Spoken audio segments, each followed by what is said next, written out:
하나님은 영이시니 예배하는 자가 영과 진리로 예배할지니라. 아멘. 우리 하나님께서 기뻐하시는 예배는 상한 마음과 통회하는 심령이라고 하셨습니다. 우리 이 시간에 성령님께서 우리 마음을 살피셔서 깨닫게 하시는 잘못들을 진실한 마음으로 우리 주님 앞에 회개하는 기도 드리겠습니다. 우리 다 같이 기도하겠습니다. 사랑의 아버지 하나님 감사합니다. 나를 불러주시고 내가 연약할 때, 내가 죄인이었을 때 나를 하나님의 자녀로 불러주셔서 구원받고 예배드릴 수 있음을 감사합니다. 사랑의 아버지 하나님, 이 시간에도 나의 연약함 때문에 무너졌던 부분들을 다 용서해 주시고 하나님의 은혜 가운데 붙잡아주시고 역사해 주시옵소서. 사랑의 아버지 하나님, 이 시간 우리 하나님께서 인도하여 주셔서 하나님 앞에 바로 설 수 있도록 역사해 주시옵소서. 사랑의 아버지 하나님, 내 힘만 가지고는 이길 수 없습니다. 하나님이 공급해 주시는 능력으로 이기게 하시고 그리스도인다운 그리스도인으로 살게 하시고 믿음다운 믿음이게 해주시옵소서. 우리 주님께서 붙잡아 주실 줄 믿사옵니다. 그리스도 예수님의 이름으로 간절히 기도드렸사옵나이다. 아멘.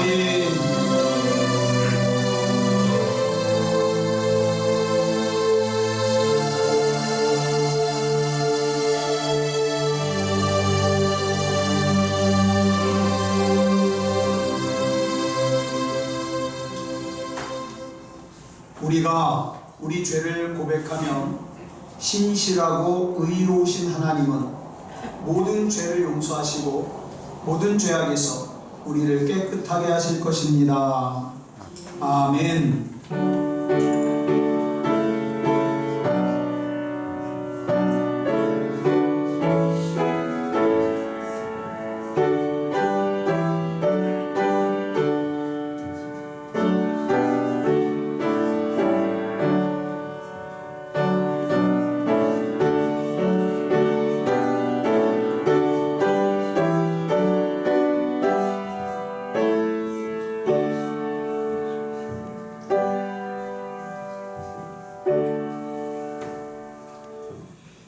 우리 하나님 앞에 사도신경으로 우리의 신앙을 고백하겠습니다.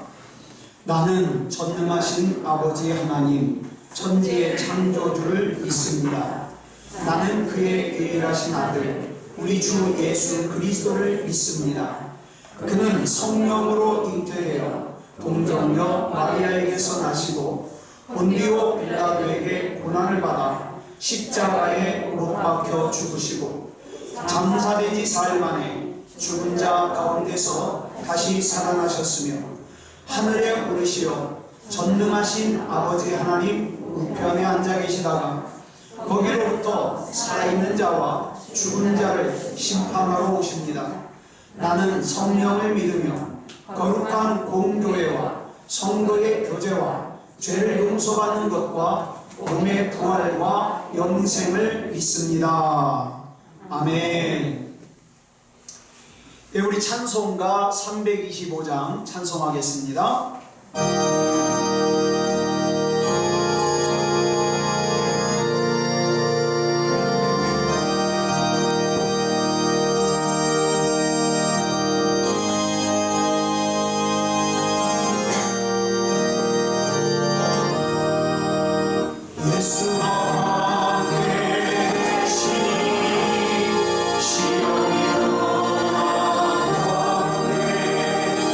기쁨의 문화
봉헌하겠습니다.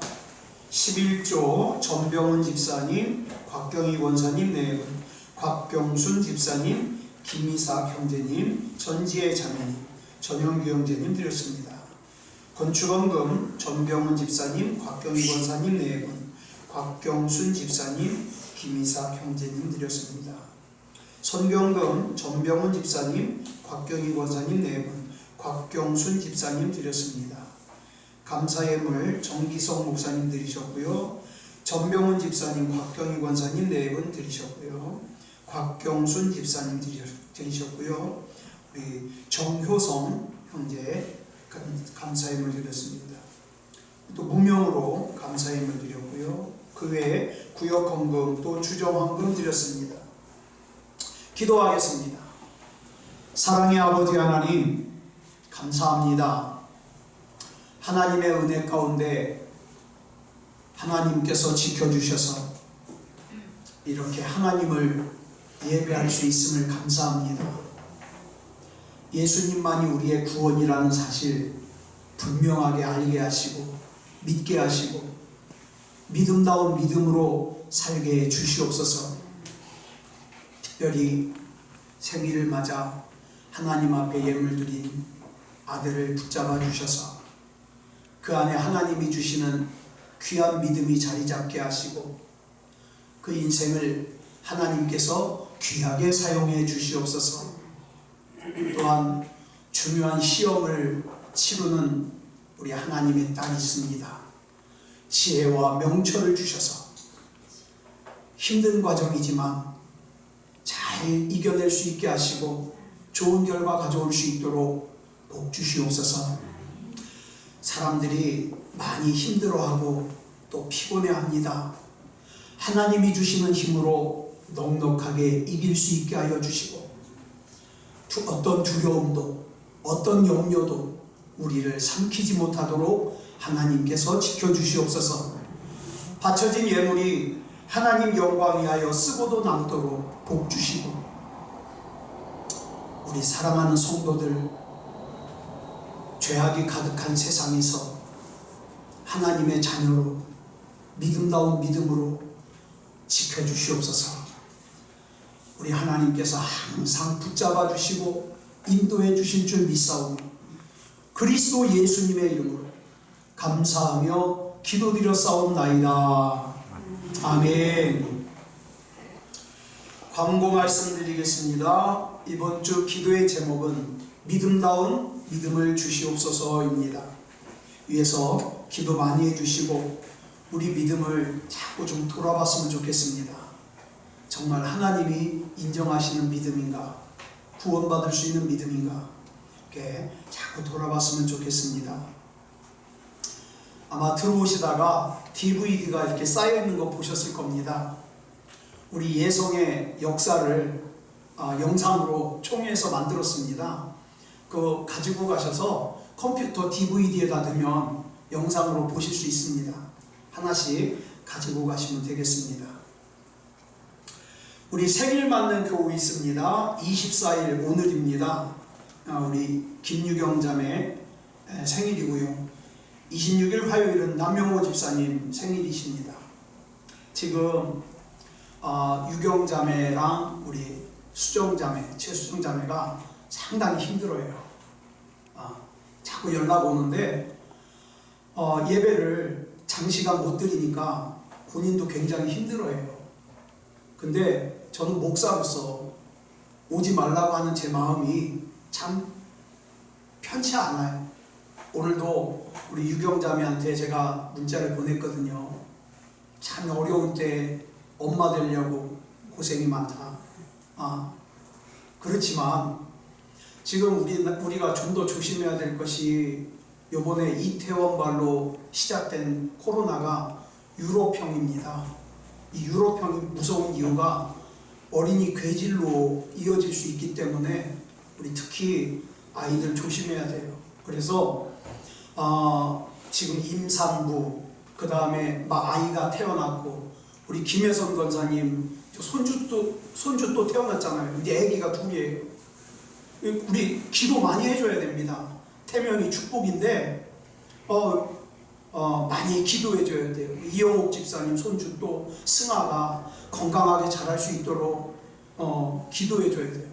근데 요즘에는 제가 이름이 잘 기억이 안 나서 애기 기도를 하다가 승아가 생각이 안 나는 거예요. 그래서 집사님 이 애기 이름이 뭐죠? 물어봐가지고 기도하고, 저는 특히 우리 애기들 지금 기도합니다. 이 바이러스에 어려움 당하지 않도록 지켜달라고, 또 우리 시험 보는 우리 찬주를 위해서 기도하고, 여러분 기도가 많이 필요합니다. 그래서 우리 생일 맞으시는 분들을 위해서 기도해 주시고, 또 예배에 참석하지 못하는 우리 성도들 믿음이 떨어지지 않도록, 이게 장시간 이게 계속되다 보면 믿음이 떨어지기가 쉬워요. 그러니까 우리 믿음을 위해서 기도 많이 해주시기 바랍니다. 저는 내일 예수교대한 성결교회 총회에 참석합니다. 제가 이 총회 가기 싫어가지고 동기대학을 계속 안 갔거든요. 그래서 대의원이 안 되고 안 갔는데, 총회에 가서 보는 게 참 은혜가 떨어져서 안 갔는데, 이번에는 또 이제 석이니까 가서 우리 지방의 목사님들 수발 들어 드려야 돼요. 간식 사다 먹이고 지치지 않도록. 그래서 가야 되는데, 이 라비돌 리조트가 어디냐면 저 수원과학기술대학교 옆에 있어요.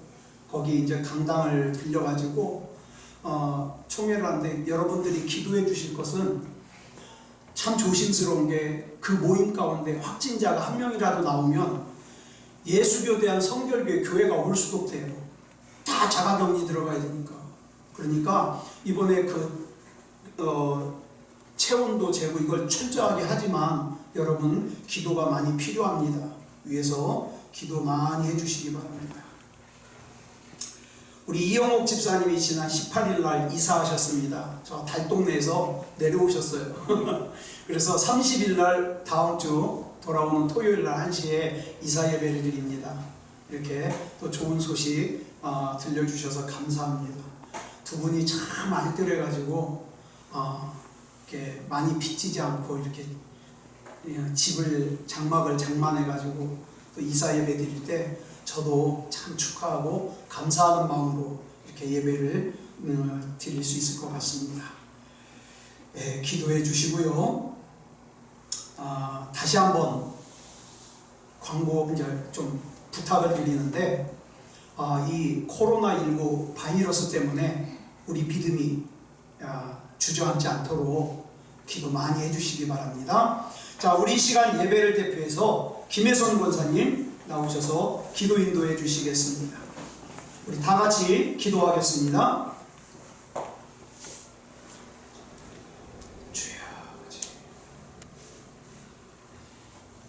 참 좋으신 아버지 하나님, 오늘도 주님의 은혜에 감사를 드립니다. 아멘. 우리들의 마음을 주관하시고 인도해 주시니 늘 고맙고 감사합니다. 주여. 한 주간 붙드시고 함께 하시고 도와주셔서 늘 고맙습니다.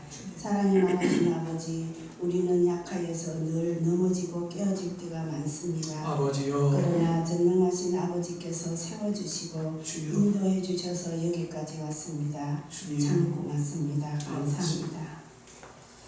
말씀대로 행하지 못하고 어긋날 때도 항상 붙잡아 주시니 주여 아버지. 더욱더 주님을 의지합니다. 아버지. 사랑의 아버지, 오늘도 우리 새송교회 성도들 다 기억하시고 주여. 가정마다 세워주시기를 원합니다. 아멘. 힘들고 여러 가지로 인해서 하나님 아버지 앞에 기도하지 못하고 주저앉았을 때가 참 많습니다. 주님. 이럴 때마다 성령님께서 주관하시고 가정들을 기억하시고 주님의 기도의 통로로 인도해 주시옵기를 간절히 원합니다. 아멘. 아버지 하나님, 기도 제목을 주님께 맡겨드립니다. 찬송으로 기쁨으로 변화되기 원합니다. 아버지. 사랑의 아버지, 오늘도 함께 하시는 우리 목사님 붙잡아 주시옵소서. 주여 아버지.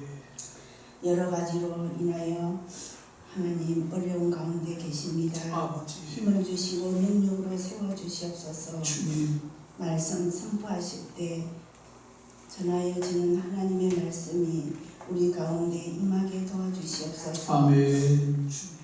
늘 애쓰고 힘쓰며 헛되지 흔들리지 않도록 은혜 가운데 설 수 있게 붙잡아 주시옵소서. 주여 사랑이 많으신 주님, 오늘도 우리 교회를 위해서 기도하게 하시고 하나님의 교회가 설 수 있도록 도와주시옵소서. 특별히 아버지 교회마다 코로나19 때문에 예배를 방해받지 않도록 주님께서 도와주시옵소서. 아멘. 예배 가운데 함께 하시고 섬기는 곳에 하나님의 은혜와 성령의 역사가 이 나라를 치유할 수 있도록 도와주시옵소서. 아멘. 주여 온 교회와 합심하여 기도할 때 하나님의 기적이 임할 수 있도록 성령으로 우리를 붙잡아 주시옵소서. 늘 아멘. 감사함으로 살아가게 도와주시옵소서. 세워지는 교회와 가정이 될 수 있도록 하나님 도와주시기를 원합니다. 아멘. 특별히 오늘도 힘들어하는 가정들이 있습니다. 아파하는 가정 하나님 도와주셔서 그들의 마음을 위로하시고 주여. 그들의 마음을 붙잡아 주시옵소서. 아멘. 믿음 가운데 세워지는 가정이 될 수 있도록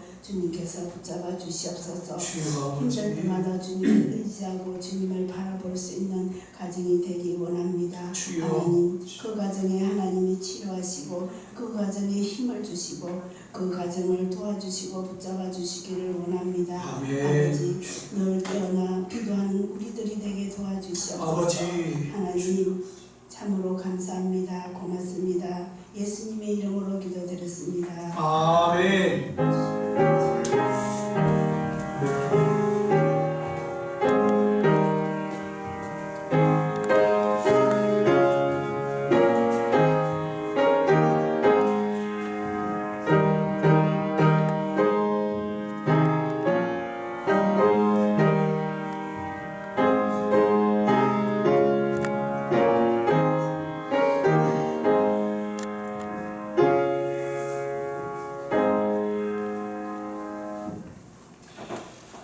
우리 하나님의 말씀 보겠습니다. 하나님의 말씀은 고린도 후서 2장 15절부터 16절까지입니다. 우리 두 절이니까 같이 한 목소리로 봉독하겠습니다. 시작. 우리는 구원받는 자들에게나 망하는 자들에게나 하나님 앞에서 그리스도의 향기니 이 사람에게는 사망으로부터 사망에 이르는 냄새요 저 사람에게는 생명으로부터 생명에 이르는 냄새라.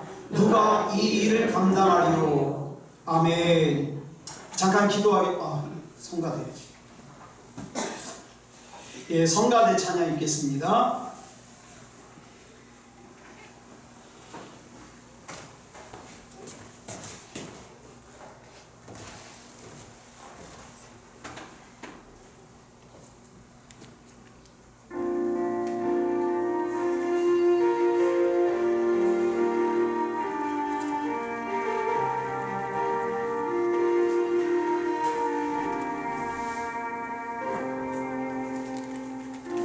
주님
아멘.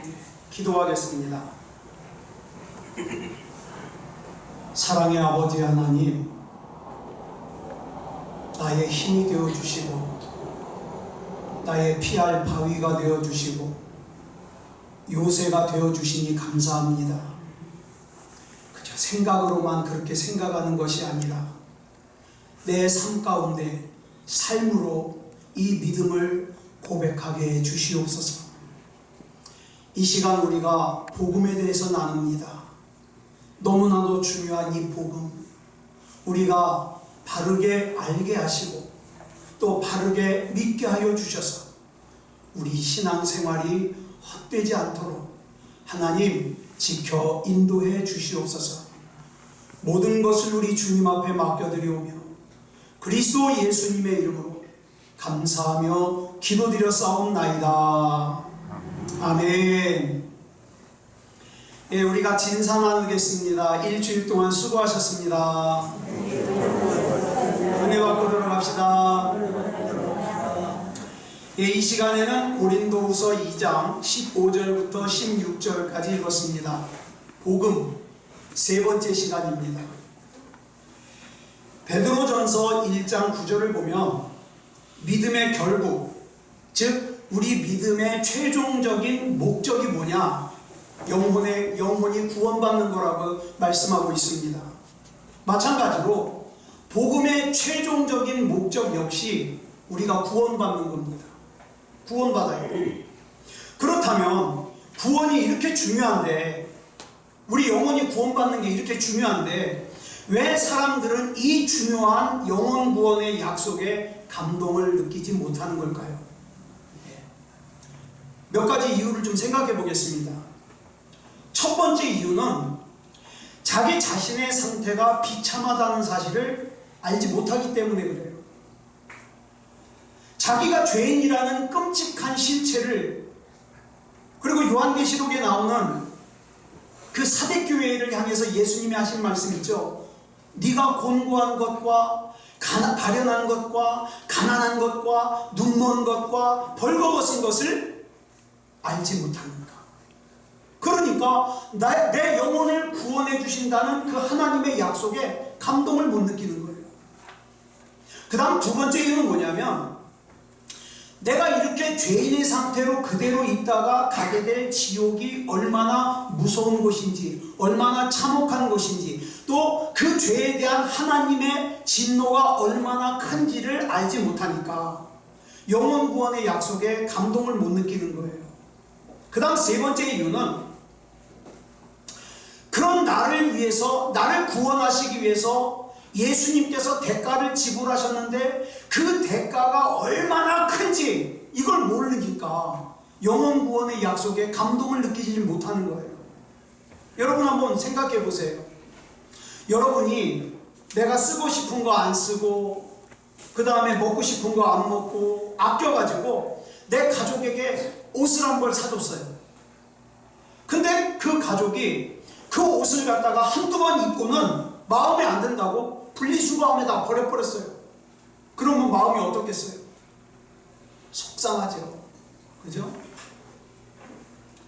많은 사람들이 예수님의 생명을 대가로 지불하고 우리에게 구원을 주신 그 하나님의 구원을 이런 취급을 한다 이 말이에요. 시편 49편 8절을 보면 영혼을 구원하는 값이 얼마나 비싼지 우리는요 아무리 벌어도 그 값을 지불할 수가 없다고 그랬어요. 그래서 그 값을 지불할 수 있는 분은 오직 하나님뿐이세요. 그런데 복음 안에서 자신을 구원하기 위해서 하나님께서 지불하신 그 지불의 대가의 가치를 이해를 못하니까 하나님께서 영혼 구원을 해주신다는 그 약속에 감동을 못 느끼는 거예요. 그 다음 네 번째 이유는 좀 더 심각한 거예요. 거듭나지 못한 사람은 영적으로 앞을 보지 못하기 때문에, 또 영적으로 듣지 못하는 사람 같기 때문에 하나님의 진리를 볼 수도 없고 들을 수도 없어서 주님의 선하심도 맛보아 알 수 없어요. 그래서 오직 관심이 뭐예요? 동물적인 육체의 본능만을 만족시키기에 급급합니다. 그래서 이런 사람은 교회 다니면서도 맨 뭐만 기도합니까? 하나님 먹여주시옵소서, 입혀주시옵소서, 잘되게 해주시옵소서, 육체의 요구만 기도해요. 이런 사람은 영혼 구원의 약속의 감동을 느낄 수가 없지요. 그래서 교회 안에서 사람들을 교회 안에 붙들어 놓기 위해서 이것저것 현실에 필요한 달콤한 약속들을 해요. 예수 믿으면 부자가 된대, 예수 믿으면 건강하게 산대, 예수 믿으면 자손이 잘 된대. 이런 것들을 달콤한 약속들로만 복음의 자리를 갖다가 채워놓으면 이 사람들은 자기가 원하는 것을 얻기 위해서 교회 안에 머물지는 모르지만, 여러분, 그건 절대로 복음을 받아들이는 게 아니에요. 그렇기 때문에 종교라고 하는, 기독교라고 하는 허울 안에서 자기가 얻고 싶은 것을 얻기 위한 것이기 때문에 결과적으로는 하나님께 대하여 여전히 영적으로 죽어있는 상태다, 이 말이에요. 그런데 사도 바울이 복음을 설명하기를, 내가 왜 복음을 자랑스러워하는가? 이 복음은 구원을 주시는 하나님의 능력이기 때문이라고 설명을 했어요. 자, 사도 바울은 어떤 의미로 이런 말을 했을까요? 여러분, 복음이 제공하는 구원은 다양하지만 크게 세 가지로 정리할 수 있어요. 첫째로는 정죄함에서 구원해 줍니다.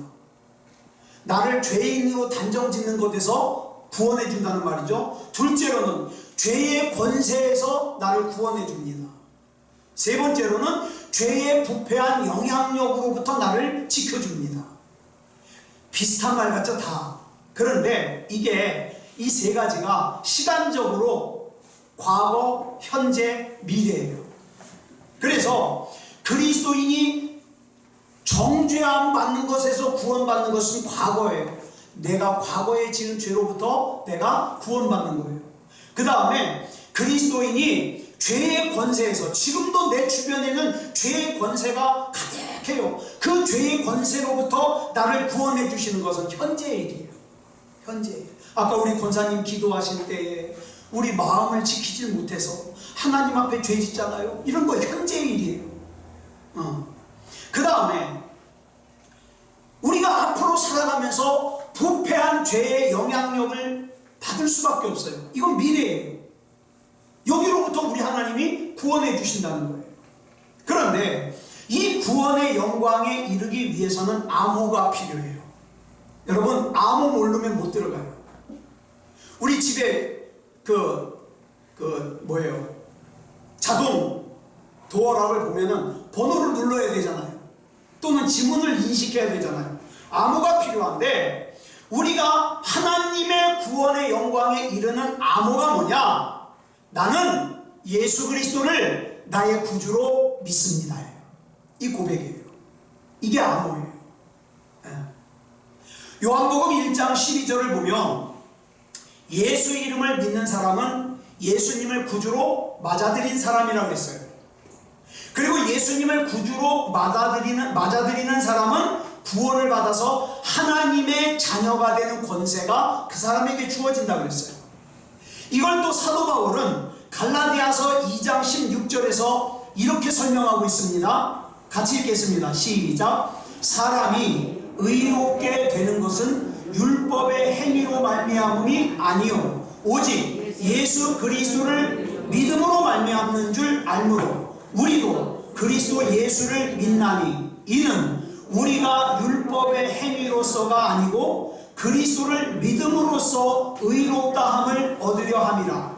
율법의 행위로서는 의롭다함을 얻을 육체가 없느니라. 자, 여기서 여러분, 저와 여러분 같은 사람의 행위로 구원받을 수 없는 이유가 뭐예요? 행위로 구원받을 수 없는 이유. 저와 여러분 같은 사람은요, 구원을 받기 위해서 내세울 만한 행위가 없기 때문이에요. 사람의 행위로 구원을 받으려는 것은 어떤 목사님이 이렇게 비유를 하더라고요. 새총으로 하늘의 별을 따려고 하는 것보다 더 불가능한 일이다. 왜 불가능하냐? 로마서 3장 23절을 보면 모든 사람이 죄를 범하였기 때문에 하나님의 영광에 이를 수 있는 사람이 한 사람도 없어요. 이런 자기의 상태를 아는 사람만이 비로소 내 힘으로는 구원받을 수 없구나. 그러면 내가 어떻게 해야 구원받을 수 있지? 그때서야 비로소 하나님을 찾고 하나님 앞에 나아갈 수가 있게 되는 거예요. 그렇기 때문에 구원은 오직 믿음으로서만 받을 수 있어요. 그런데 우리가 여기서 말하는 믿음이 뭐냐 이 말이에요. 믿음. 우리 신앙생활하면서 믿음을 많이 얘기를 하는데 뭐 믿음이 크다 작다 믿음이 있다 없다 믿음을 얘기하는데 믿음이 뭐냐 이 말이에요. 여러분은 뭘 가지고 여러분이 믿음이 있다고 얘기 안 합니까? 자 보세요. 많은 사람들이 착각을 해요. 뭘 착각을 하냐? 나는 하나님이 살아계신 거 믿어. 그러니까 나는 믿음이 있어. 이렇게 생각해요. 이걸 믿음이라고 생각해요. 나는 예수님이 누군지 알아. 내가 귀에서 귀가 따갑게 들었어. 난 예수님이 누군지 알아. 그러니까 나는 믿음이 있어. 이렇게 생각을 해요. 근데 여러분 야고보서 2장 19절 보면 굉장히 무서운 말씀이 나와요. 같이 읽어보겠습니다. 시작. 내가 하나님은 한 분이신 줄을 믿느냐? 잘하는도다. 귀신들도 믿고 떠느니라. 여기 보니까 귀신들도 하나님이 살아계시다는 걸 안대요. 그리고 떤대요. 근데 여러분 성경 어디에도 이 귀신들이 하나님을 알고 있는 것을 믿음이라고 하는 말씀은 한 구절도 없어요. 이건 믿음이 아니에요. 즉 하나님이 살아계시다는 것을 아는 것은 믿음이 아니라 뭐예요? 그냥 아는 거예요. 여러분 우리가 신앙생활하면서 내가 아는 걸 믿음이라고 착각하면 안 돼요. 아는 것과 믿음은 달라요. 로마서 4장 21절을 보면 믿음을 이렇게 설명합니다. 시작. 약속하신 그것을 또한 능히 이루실 줄을 확신하였으니. 회개한 죄인이 하나님께서 약속하신 것을 능히 이루실 거라는 것을 확신하는 것, 이게 믿음이에요. 이 믿음이 저와 여러분 안에 있습니까? 우리 지난 금요일날 교회 오빠를 봤어요. 제가 이 영화를 갖다가 원하는 목사님들한테 이메일로 보내드린다고 그랬더니 몇몇 분이 신청을 해서 이메일로 보냈는데 왜 안 보내냐요? 난 보냈는데. 나중에 찾아보니까 이 메일이 스팸 메일로 들어가 있어요. 뭐 때문에 그러냐? 오빠. 이 오빠라는 단어가 아주 음란한 파일에 많이 쓰이나 봐요. 이게 스팸 메일로 들어가 있대요. 여러분, 이 이관희 집사가 3년 동안 암 투병을 하면서 전 사실 이 영화 안 보려고 그랬어요. 이런 영화 한번 보고 나면 우울한 게 한참 가거든요. 근데 내용이 슬플 거라는 걸 알면서도 봤어요. 근데 제가 영화를 보면서 이 영화 가운데 슬픈 것 이상으로 나에게 영적으로 교훈을 주더라고요. 그 말 가운데 그 이관희 집사가 이런 말을 한마디 합니다. 대사가 그게 기억이 나요. 만약에 내가 오늘이라는 날이 내가 살 수 있는 마지막 날이라면 이 마지막 날이 하루가 얼마나 소중해요? 근데 이 날을 내가 미워하면서 증오하면서 그렇게 살 수 없잖아요. 그 말이 얼마나 들어오는지. 제가 그 영화를 보기 전까지 한동안 참 마음이 제가 힘들었어요.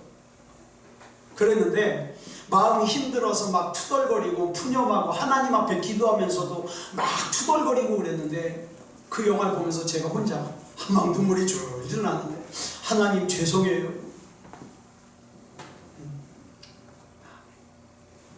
그런 회개를 했어요. 여러분, 많은 사람들이 어려서부터 내가 교회 다니면서 내가 들어서 아는 걸 가지고 내가 믿음이라고 착각을 해요. 근데 그게 믿음이라면 귀신들도 믿음이 더 좋아요. 왜? 귀신들은 더 많이 알거든요. 성경은 그게 믿음이 아니래요. 믿음이 뭐냐?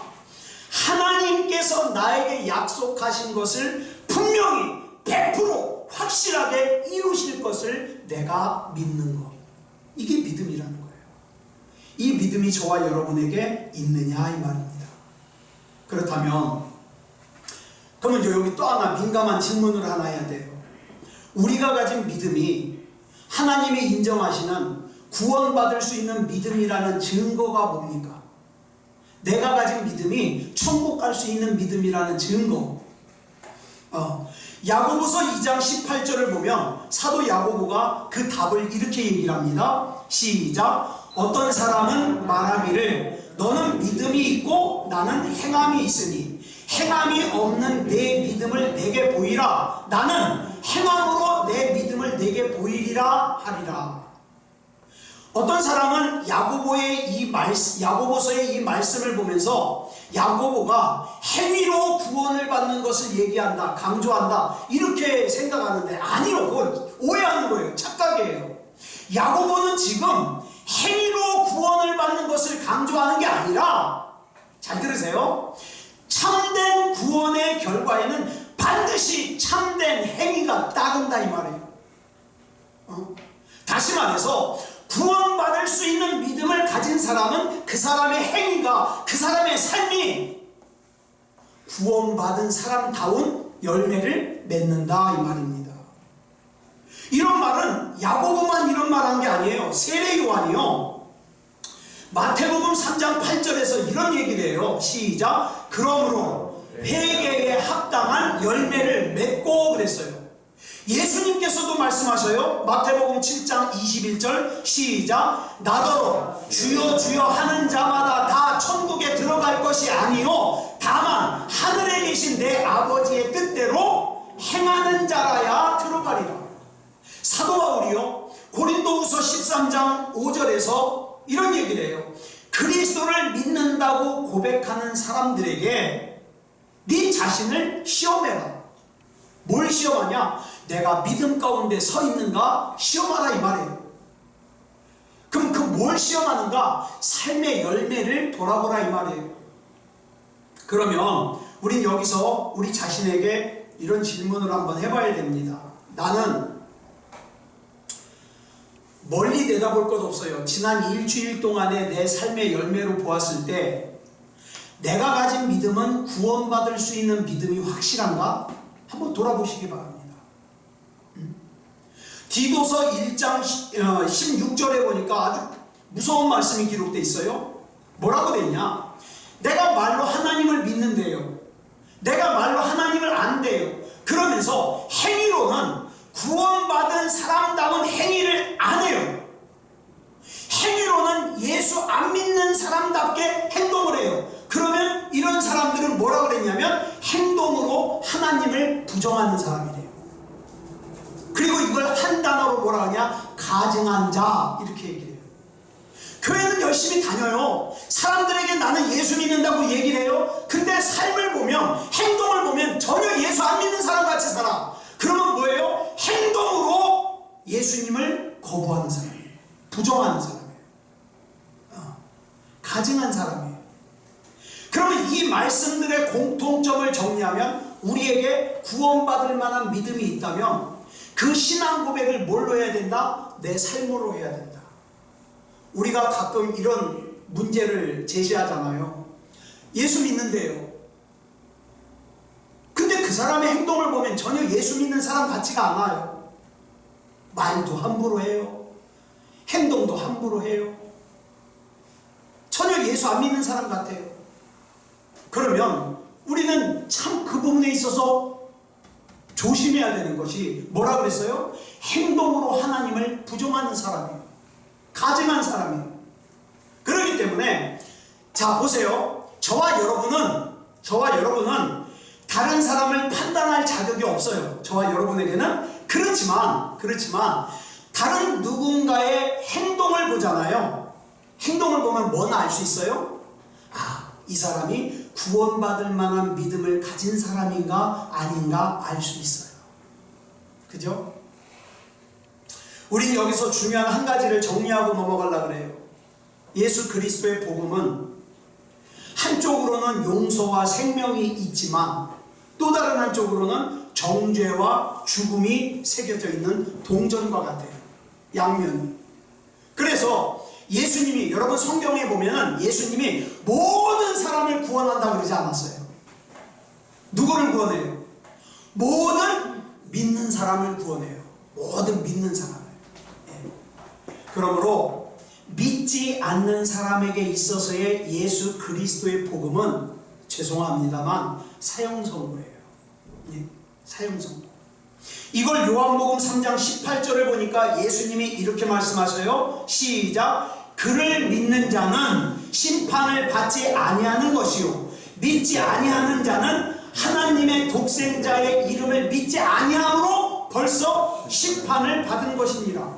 또 이어지는 36절 보겠습니다. 시작. 아들을 믿는 자에게는 영생이 있고 아들에게 순종하지 아니하는 자는 영생을 보지 못하고 도리어 하나님의 진노가 그 위에 머물러 있느니라.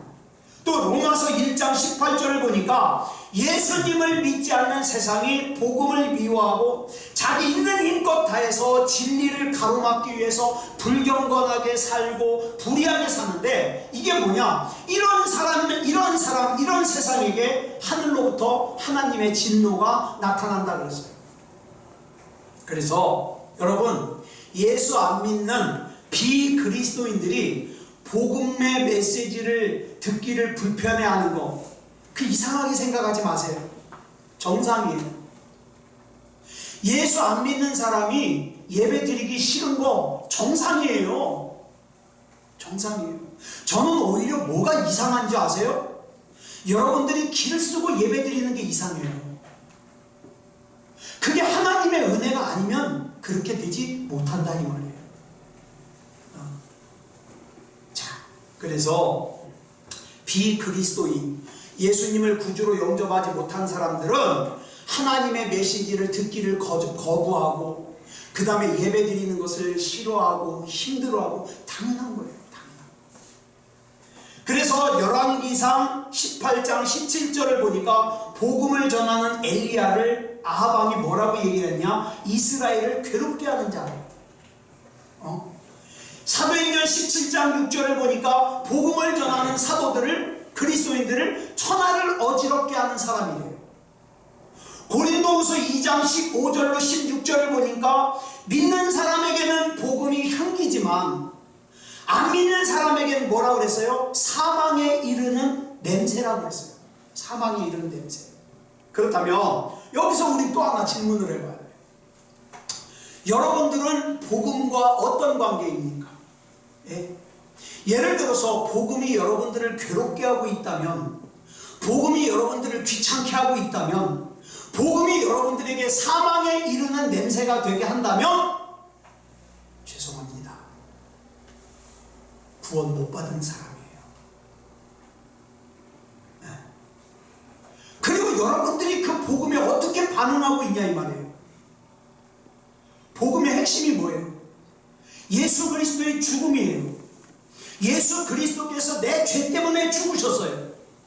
따라서 이 죄를 온전하게 이해를 안 하면 예수님께서 왜 죽으셨는지를 몰라요. 예수님께서 왜 죽으셨는지를 모르면 복음을 이해를 못해요.